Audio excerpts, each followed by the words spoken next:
जी नमस्कार दोस्तों। Beltron data entry operator का एग्ज़ामिनेशन स्टार्ट हो गया है।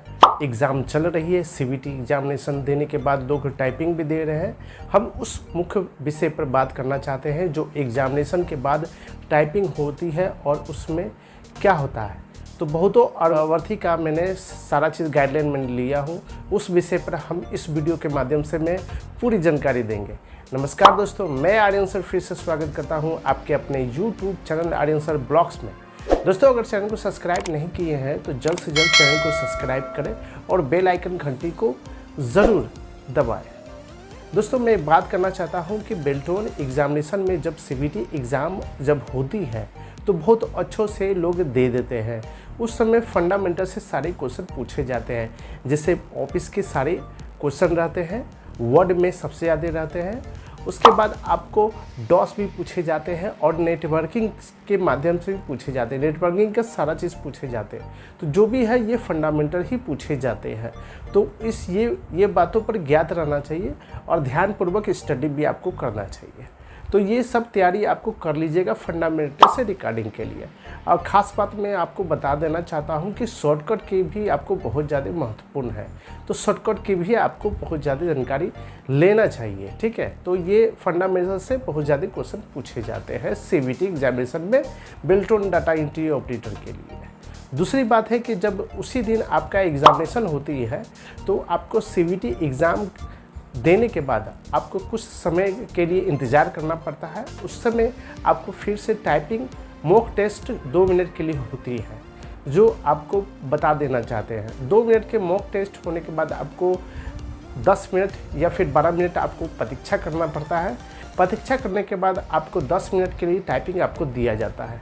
लेकिन टाइपिंग देने के बाद वहाँ पे अवस्थी क्या होता है कि जिसका स्पीड कम से कम 35 या 40 या 45 होता है, वो स्पीड वहाँ पे कम जाता है।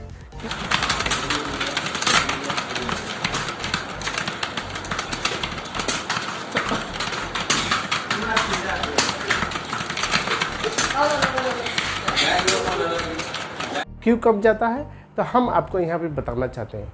क्योंकि वहाँ पर कम से कम आपको 1500 या 1500 या 2000 अर्थी पूरे हॉल में वहाँ पर रहते हैं, ठीक है। तो एक क्या होता है कि हॉल की साउंड जो होती है कीबोर्ड से गूंजते रहता है। क्योंकि आपका अगर स्पीड आपका 45 होता है तो सीधे आपको ऊपर से डाउन हो जाता है, सीधे 35 या 36 या 37 पर चले जाता है।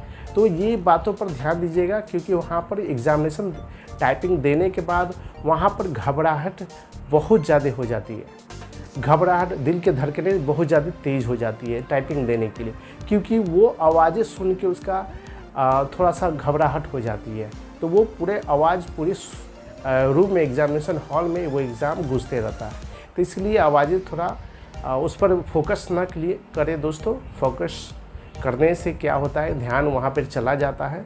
ध्यान वहाँ पर न रखें, सीधे आप टीवी स्क्रीन पर रखें और अपनी उंगली पर रखें और आराम से टाइपिंग दें, ठीक है। गलती होता है तो होने दीजिए, कोई इशू नहीं है, लेकिन ज़्यादा गलती नहीं होना चाहिए और एग्ज़ाम अच्छी तरह से टाइपिंग आप दे दीजिएगा, ठीक है। वहीं पर आपको सारा चीज़ बता देगा कि आपकी हाई स्पीड रेंज जो होती है वो 1000 है या 1200 या 1300 या 1500 है।